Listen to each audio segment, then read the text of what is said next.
Hello and welcome to Elena Meets the Author. This podcast explores how authors create a world that we can escape into. Join me as we demystify the magic that keeps us turning the page. So I'm joined here today with Jillian Lavender, the co-founder of the London and New York Meditation Centers. We'll be discussing Jillian's book, Why Meditate? Because It Works, which came out in 2021 and is still just as relevant today as it was then.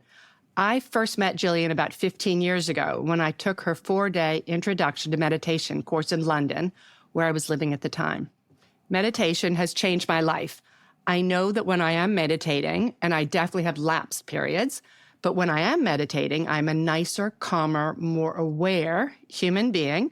I'm a better listener, more confident, and less critical of myself.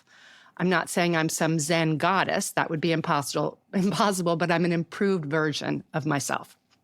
Jillian, to start off with, for those listeners who don't know your story, can you tell us how you got into meditation and decided to become a Vedic meditation teacher? Yes, thank you for having me. It's sort of showing my age, I guess, because it's a while ago since I learned Vedic meditation. I came to this knowledge about 27 years ago, and I was living in Sydney, Australia, and I had finished my university studies. I'd been working for a while, and then I started working for a global publishing company, and I was responsible for setting up their Australasian division and thrown in the deep end. And I have to say, my sort of ability to keep my head above water was not consistent. I was feeling the effect of all of that, and I knew nothing about meditation. Actually, I had these ideas about it. I thought, it's going to be, a bit ooby-gooby, but it was on the back of a recommendation of a friend, actually my friend's father, who was somebody who had been a bit of a mentor for me in my business career. And he was somebody who'd been suffering from insomnia for most of his adult life. And actually it got worse once he retired. And he tried so many different things. And then he learned Vedic meditation and he started sleeping relatively quickly. And I was very interested because I was always feeling tired. I was doing a lot of long haul flying. The head office was in Malmö in Sweden for this company. My boss was in Connecticut. The office was in Sydney. I was constantly on a plane, dealing with jet lag, feeling my immune system was not coping with all of that. And just feeling overwhelmed. So I thought, okay, based on this recommendation, I'll go and check this out. And I found that my soon-to-be teacher looked normal. Everybody else in the room looked normal. This technique is ancient. It's many, many thousands of years old. It's actually the oldest technique that we have on the planet. However, it's also the most researched. So there's a lot of science behind what happens when you sit down and close the eyes and practice this technique. And that was very reassuring for me. So I think that was the thing that got me over the line. And I thought, okay, I'll do this. And then I started to notice the changes really quickly. I started waking up before my alarm clock. I felt less anxious. I was way more productive. I was better at saying no. I was clearer about what I wanted to say yes to. It just, not just in work, but in everything. And I think the thing then was that people were starting to report that back to me. Other people were noticing, that I seemed less stressy and calmer and easier to be around and all of that. And I just felt better and I probably looked better. Because I could do it on the plane, it's fantastic for getting rid of jet lag. So it's just this thing that I started doing. I didn't talk to many people about it. I didn't have any of my friends were doing it. It was just my little thing that I was doing. And I continued meditating. I moved to Paris with work and then to London, and that's where I'm based now and have been for some time. So I always feel like it was a sort of a fork in the road moment. I learned that, and I could have gone down a certain track that I was, on.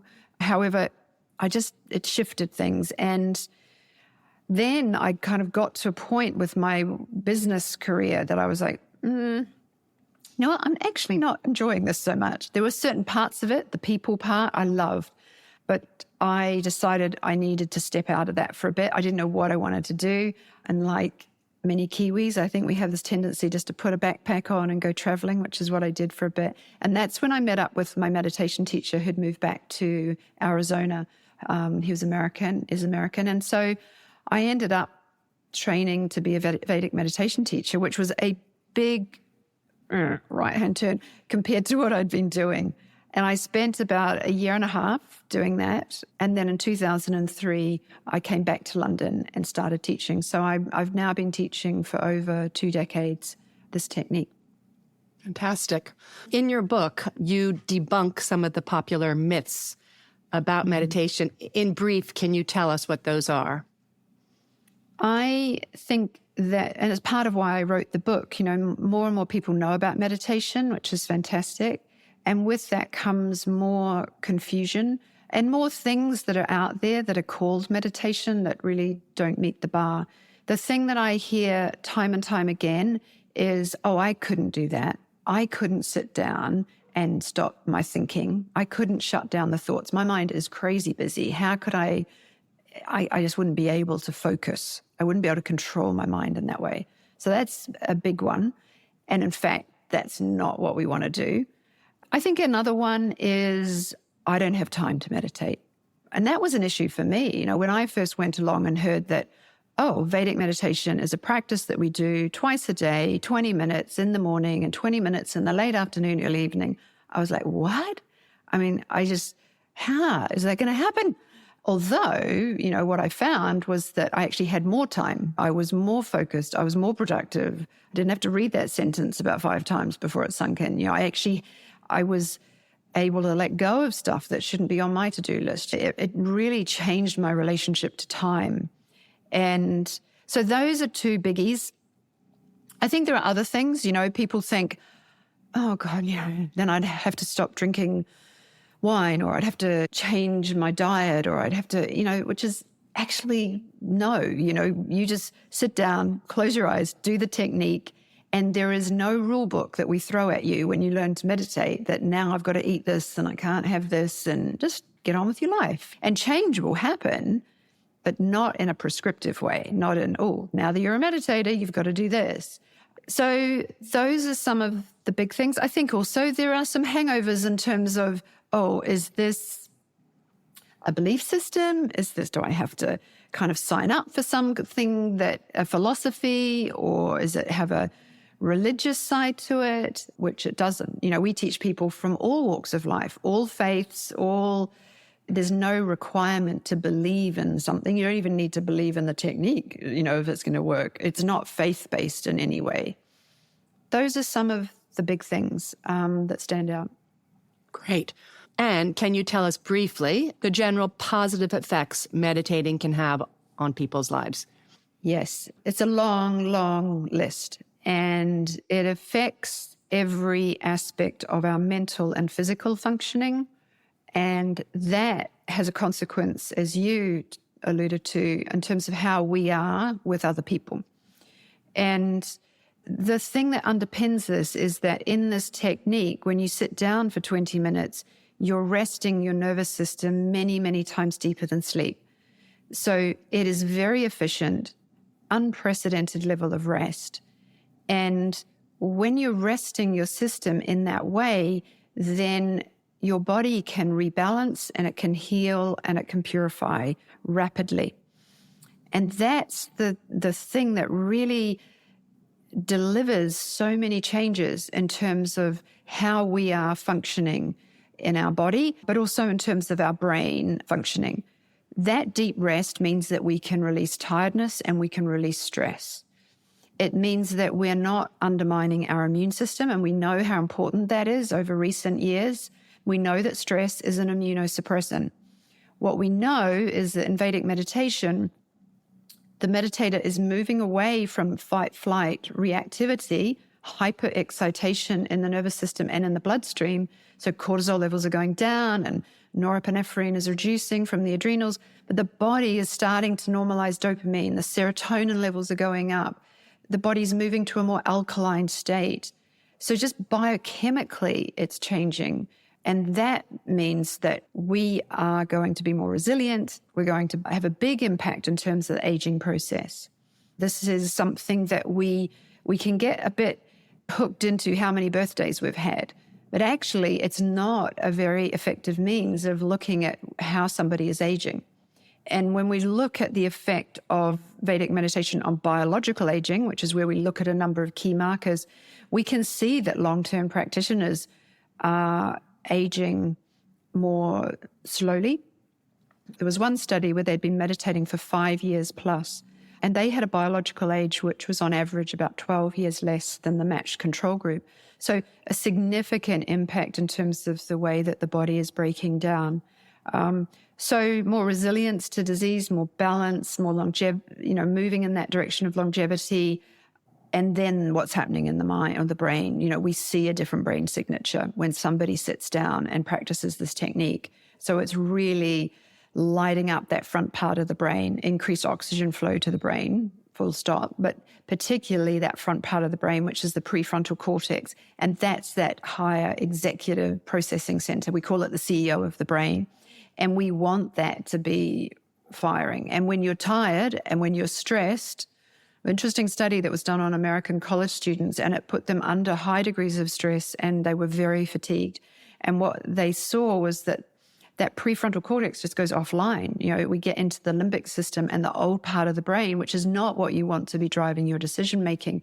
So we see a lot of coherence also in the brain between the left and the right hemisphere. So this is associated with peak moments of insight and creativity.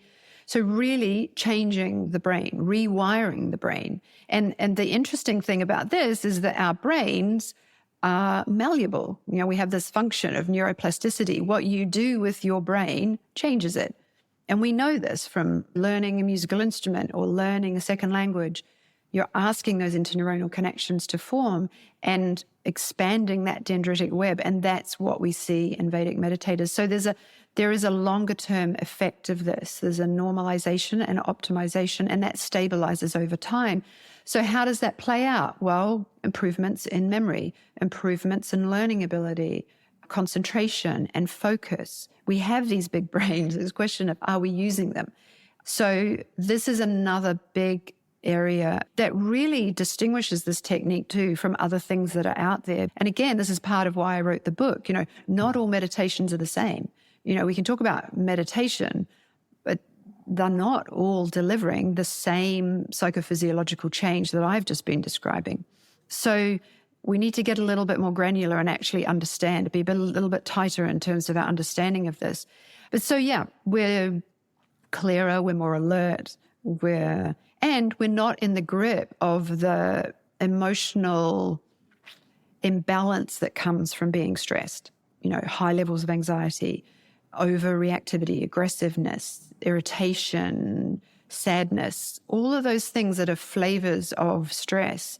And what we see is a reduction in that as well. So emotionally, physically, mental functioning. And that then has a big impact in terms of how we can be there for others. What is it that we bring to relationships? And relationships are a function of what we bring to them. And if we go into a relationship and we're tired and we're cranky and we're sort of needy and it's all about me, that is having an effect in that exchange. If we can go into a relationship and I'm present and I can listen and I feel good inside and I'm not needy that has an incredibly important uplifting effect on that exchange. So meditation is good for you. It's also good for the people around you. I was just talking about this with a woman yesterday who wants to learn, and she's got young children. And, there's this sense of feeling a little bit, oh my gosh, is this a selfish thing to be doing, sitting around with my eyes closed? I'm like, it's the most generous thing you can do for your children. Take care of yourself. You're the giver. You're the one that needs to be giving something of value here. So, yeah, it's to say that it's affecting every aspect of our life sounds a bit like, really? But actually, the research is very clear. And that has a big effect in terms of your sleep and the fundamentals in our life, the things that we really need to be solid, your energy levels. And that has an effect in terms of how you're how much enthusiasm you have for what you're doing. And then the choices that you're making. Hard to make good choices when you're tired and out of balance and stressed. So it has a knock-on effect in every area. One thing I've noticed, everybody either seems to be meditating, or I talk to people and they say, oh, I need to meditate. How do you know when you're, A, doing the right form of meditation that's actually going to accomplish all these wonderful things you're talking about? And when you're actually meditating, how do you know you're doing it right? This is a very good question. I think because there's a lot of stuff out there that isn't very effective, people will come to me, the sort of like a double-edged sword, yes, it's great. People have more awareness of this, and it is out there in the collective in a way that it wasn't when I learned. That's great. The other side of that is that people, I observe, are trying stuff, different things, whether they're hooked up to some app or they're whatever it is. They're being guided through something at the end of a yoga class, whatever. And it doesn't go so well, or they don't feel much of a change, or they don't actually find it easy, or they don't look forward to doing it. And then they have a sort of a suboptimal experience. And the watch out here is that they then kind of go full circle and it comes back to them and says, oh, maybe I'm not cut out for meditation. Maybe it's me. My mind is too ADHD, or I'm just too all over the place. I just can't do it. And so they walk away from something that is nothing to do with them. It's a function of what they were doing. So learning the correct technique is important. For many, though, it's a really helpful stepping stone on a journey, and they think, oh, okay, it's not this, but there's something here. I know that this is a tool that I want in my life. Okay, and they keep kind of looking, and then they'll end up coming to us. I think, is it something you look forward to doing? Do you enjoy it? Do you find that it's easy when you do it? Do you feel a difference when you do it? Do you feel a difference if you don't do it? There's the acid test. How do I feel if I missed my meditation? And people often report, well, actually, I did feel a little less energetic or a little less friendly or whatever. So if something is hard work and it's delivering very little return on that investment of your precious time, and you don't really look forward to it, you're probably not going to do it every day. What I find with our students and the practice that we have, it's more like, I can't wait to meditate. It's like, oh, I've had a hard day. I've been back to back. Geez, get me in a chair. I just want to close my eyes. And I can do that on the tube here. I could do it on the subway. I could do it anywhere that I can safely sit and close the eyes. So it's very portable. It fits with modern life. And I look forward to it. I like it. It's easy. And I notice changes. If you can't tick those boxes or check those boxes, then it's probably not going to happen every day. Very good answer. Well, you've touched on this, but stress. You say in the book, there's no such thing as a stressful situation. There are only stressful responses to given situations. Can you expand how meditation doesn't help just manage stress, but eliminates it? Yes, this is a big thing. I'm not into managing stress. I want to get rid of it. And we can if we do the opposite of what happens when you get stressed. So stress comes about through excitation and pressure and overload. So a demand is made of you, say some interaction with somebody, and it doesn't go very smoothly, and you get stressed. You get angry, you get uptight, you get worked up. You're holding that stress from this very tricky person that you're dealing with. Now, that stress is an impression that's left in the nervous system. There is a biochemical change in the body, and that stress, whilst we might experience it as some sort of mental flavor of emotion, actually is going to be held in the system. And what has happened is it's come about through some excitation. So the body biochemically is in a hyperexcited state, the cortisol, the heart rate, everything's up. Now, what happens in Vedic meditation is that we de-excite. We deliver an antidote to stress by delivering a level of rest that is very, very profound. And when you rest the nervous system can then come back into balance. And so what that does is it then changes my capacity to meet the demands of my life, because I'm not carrying that legacy of stress in my system. You know, you'll hear people talk about this. I am anxious. I am angry. I am depressed. And their whole identity is bound up in a stress, actually. It's a stress, a legacy of a stress. We have this word in Sanskrit, ancient language of India, called sanskara. And it's where we get our English word scar. Something happens and there's an impression, and it's like someone's taken a steel crowbar and drawn a line in granite. It's etched into your system. And if it's so deep and so lasting, it can feel like we are that. I am the anxiety. That is my whole identity. Not I feel anxiety. I feel anxious. I feel angry. I am it. Now, what meditation is doing is it's erasing those impressions, those grooves that have been etched into the consciousness over time and into the physiology.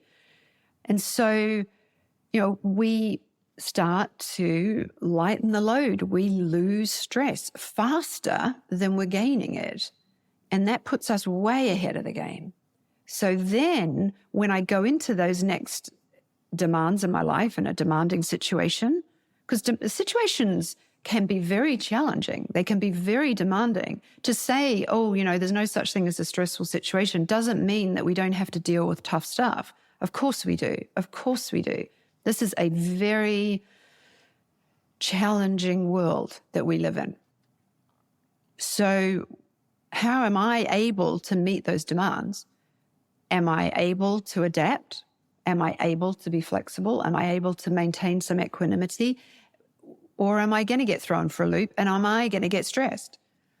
Now, what meditation is doing is it's getting rid of the old stuff that we've been storing in our system, but it's also creating more capacity to be more available for what comes next, to be more adaptive. And I think this is a really important factor that often gets overlooked, is we live in a world which is undergoing immense, rapid rates of change. And 2024 is not going to be any slower or calmer than the years before. It is only accelerating. And so what is your capacity to deal with change? What is your capacity to adapt to new information? That's what life is asking of you. And when you are out of balance and you're tired and you're depleted and you're stressed, you don't have that bank balance, that reservoir of adaptation energy. So another demand gets made of you, and then more stress. You maladapt, you get more stress. And what does that do? Well, it ages us and it makes us unwell and maybe not so nice to be around. Thank you. That all makes perfect sense. In a related thing, I've heard a few stories of people with serious cancer where they were told their chances of dying were extremely high. And then these people started meditating and the tumor shrank or disappeared. I don't know if there's evidence on this. I've just heard stories. Do you believe there is a real link between meditating and preventing or shrinking disease? I see it as a fundamental prevention mechanism. Absolutely. There is no chronic illness that's going to be made better by you being chronically stressed and tired. You know, that's not the conditions by which we can heal. And I have done a lot of work, particularly here at Harley Street in London, working with a number of oncology centres where people have been going through some very intense treatment programs for very serious conditions. And what they find is that as important as the effect physiologically, whether that be the brain fog or the low energy or the inability to sleep, is their mental state. and their ability to, their ability to stay resilient in the face of a lot of anxiety, and that how you are in your mind affecting how you are in your body. So I think what we see with Vedic meditation is that it's creating the conditions on both levels, mind and body, for you to be able to heal in a way that would not be possible if your nervous system was out of balance and tired and you're not sleeping and you've got a lot of stress chemistry in your system. So people will come with chronic digestive issues and they'll find that they are susceptible to flare-ups. They learn to meditate. They don't experience that in the same way because they're not in that highly elevated stress state all the time. So the whole thing can settle down and the body can heal. They'll come because they are experiencing, maybe recovering from cancer. This is an area that we do a lot of work in, but maybe they're experiencing migraines, tension, headaches, high blood pressure, normalization of cholesterol. There's a lot of research which shows the effect of meditation across all categories of disease. And there was a study in the States that looked at 17 different categories of illness, and overall meditators went to hospital 50% less often than the matched control group. Now, in some categories like cardiac health was 87.5% less incidences of hospital admissions in the meditators. Tumors and diseases of the nervous system. So yes, it's going to really have a positive impact on all of these aspects, for sure. Fantastic. You had your daughter Loie at 46, completely naturally. Again, similarly, do you think there's a link between meditation and fertility? I do. Yeah. Yeah. I do. And I'm speaking that from experience. I hadn't been in a position where I was with somebody that I wanted that to happen with until later in my life. There had been other things going on. And then when that was the situation, I'm sure that meditation was a big factor in me being able to conceive when I was, 45. And we do see that in the work that we're doing. We had a woman who'd gone through many, many rounds of IVF and no success. And the body just couldn't really handle any more, actually. And mentally, she was done. And relatively young woman, but she stopped and she sort of walked away from all that. And she came and learned to meditate. And then 3 months later, she was pregnant. It was so much of that process was creating more and more distance between her and conception. She was so strung out by it, and mentally and physically, all that toxicity in her system. And so when she was able to let go of that and allow the nervous system to heal, then things, changed.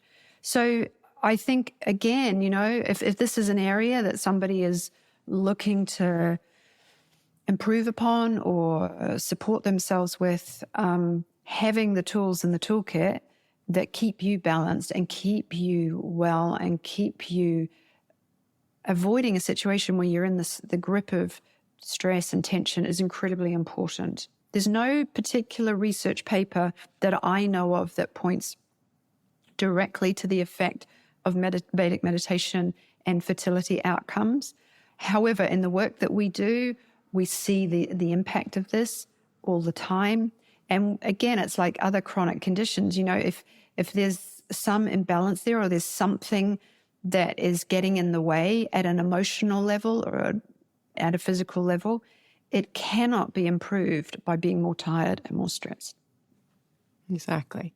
Creativity. So you talk about how meditation also really can help the creative process.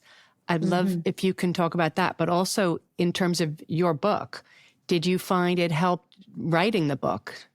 Were ideas flowing after you'd done your meditation? Yeah. Yes, I think it's, I wrote the book during lockdown. I think it was something that had been bubbling around for a long time, and then circumstances kind of presented themselves where I wasn't teaching because, we teach in person, as you know, and so that went all on the back burner.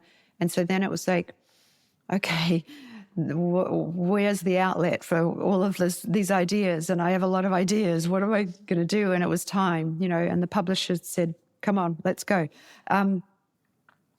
We see big changes in creativity. And that's part of what I was saying earlier about literally going back to brain functioning, that coherence. So we can see that restfully alert state in the brain in practitioners of Vedic meditation. So there is that coherence, particularly between the left and the right hemisphere. It's associated with those moments of peak insight, or it's like the light bulb moment when you get that sort of good idea. And what meditators report is, I have more clarity. I have more ability to tune in at a more subtle level because I don't have a whole lot of noise in my nervous system. It's a bit like, if the transistor radio's got lots of static in it, it's very hard to get a very clear signal. I can't, hook into the right wavelength. But take away the noise in the system, now I can see it. Because the universe is seeding you with good ideas at all times. The question is, are you awake? Can you catch them? Are you available for them? So when we've got all that scattered, noisy thinking, it's very hard to get clarity. It's very hard to come up with a creative response because there's just too much competition. And I think turning down that signal to noise ratio, turning down the volume, and being able to perceive in that moment what is the most creative response to the situation. And creativity in the broadest sense, not simply coming up with some lyrics for a song or writing a book or painting a painting, but what's the most creative way to deal with my 14-year-old who doesn't want to do X, Y, Z? Life is asking this of us every day. Are we able to access that? And if there's too much obstruction, then we're not actually accessing our full creative potential. So I think it's very important that we do something about clearing out that so that we're available and so that we can then catch these impulses and then have the fearlessness to be able to move in that direction, to be able to say, oh, interesting, not sure. Okay, let's see. Let's investigate. Let's check this out. Let's take a step that way. This seems interesting. Yeah, let's go that way. And really respond to that feeling that's there. So much emphasis in our society is placed on intellectual capability. Good, strong intellect, work it all out in your head, come up with your list of pros, you've got your list of cons. Oh, there's more pros than cons. Oh, okay, I'll do that. But all of the important decisions that you've made in your life, the consequential decisions, didn't come from working it out in your head, the ones that actually had real value. It was a feeling. It was a fine level of feeling. It was an intuitive sense. Yes, I'd like to cuddle him, or I'd like to eat that, or I'd like to work there, or, this is something deeper. And this ability to tune into our intuition, I did an interview recently and someone said, what's the most important thing that you have gained from meditation? And I found myself saying exactly this point, that my ability to trust myself, to trust that if I get a feeling about something, I always say to Michael, I've had an idea. And he's like, what? Something big is coming, He sort of holds onto his seat. But it's like you have a feeling and it's like, oh, A, I can detect it, and B, I'm kind of curious here, what's happening? And whereas if I think back to the Jillian of 27 years ago, who was just, stressy, and I was so worried about what other people thought. I was so worried about what I thought they thought. I didn't trust myself. What does my mum think? What does this person think? Yeah. And actually the ability to turn down the volume, go inward, and access that fine level of feeling, that intuition, that sixth sense, whatever you want to call it, there are many names, for me has been such a biggie in terms of how I decide what I'm going to do, how I decide in any aspect of my day, and the consequences of being awake to that and able to follow that charm huge, huge. Great answer. It's slightly wisdom versus knowledge, but the wisdom to trust yourself versus that. And that's where it is. Rather than outsourcing that, what some sort of C-grade celebrity says on Instagram, what do you feel? And what you feel could be different to the person right next to you. And what you feel in the middle of January could be very different to the middle of August. It's know thyself. It's the basis of all spiritual tradition is self-realization. Realize yourself, because that's it right there. And then take it out and live it. Exactly. Might you write another book? I might. Yes. Is it an idea you've been having? Yes, there are a couple of books that are, so one is in the works, I think. Fantastic. And yes, I'd like to sort of drill down a little bit, on some of these areas relationships, that's an interesting one, because we're in the world and we're in not just lovey-dovey ones, but, all life is about relating to our environment, relationship. I think there's a lot that we could talk about there from the Vedic perspective. Yes. So there are things that are kind of percolating at the moment. Okay. All right. Exciting. What are you most excited about in the coming year?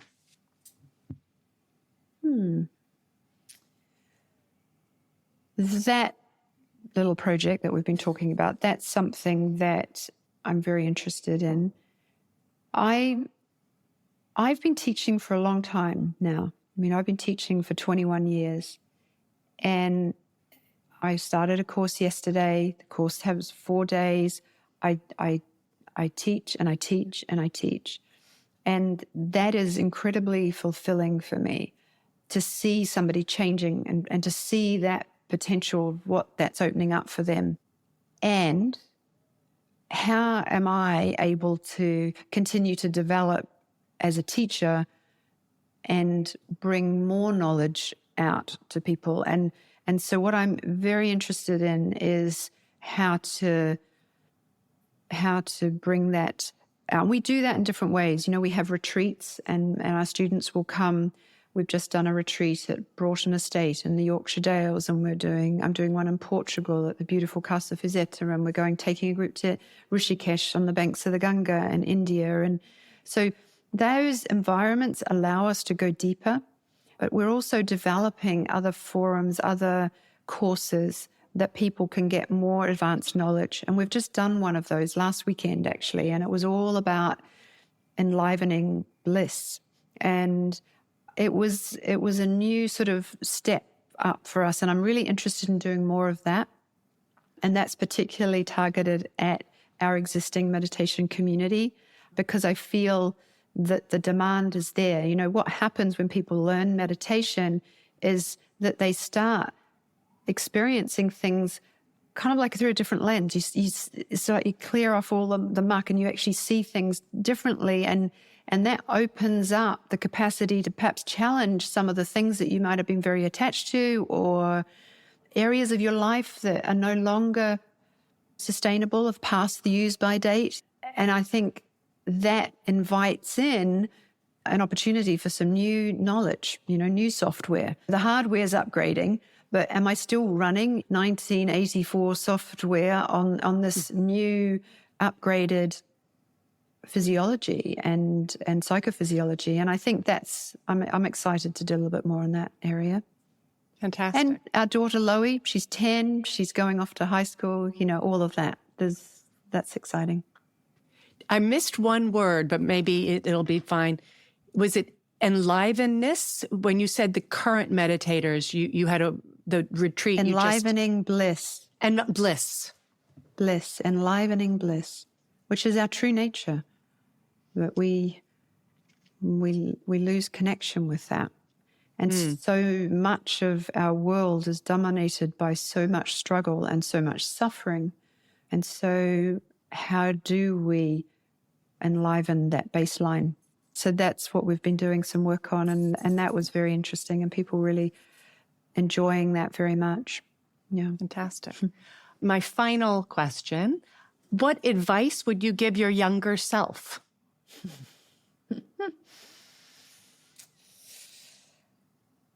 How young would I have been?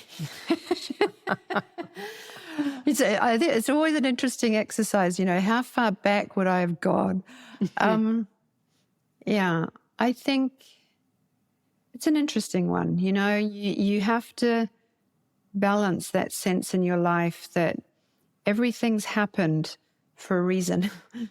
And I feel less of a sense of going back and saying, gosh, if I'd known that, I wouldn't have done that. Because if that, when that happened, then I had those experiences and that's led me to that and that got me to be doing this.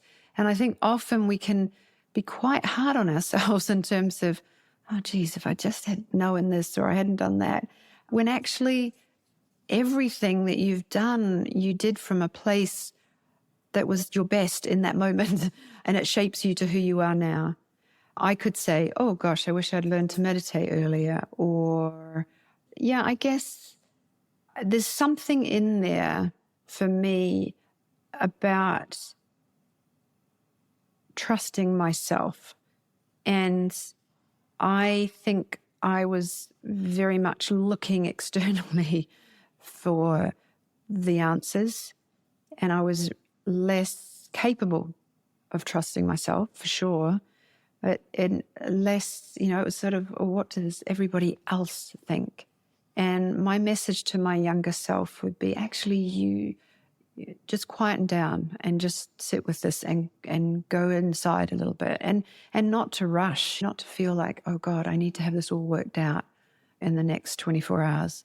Give yourself a break. And just, if you don't know what to do, give yourself a little bit more time. Just gather a bit more information. And that's probably the thing that stands out for me right now.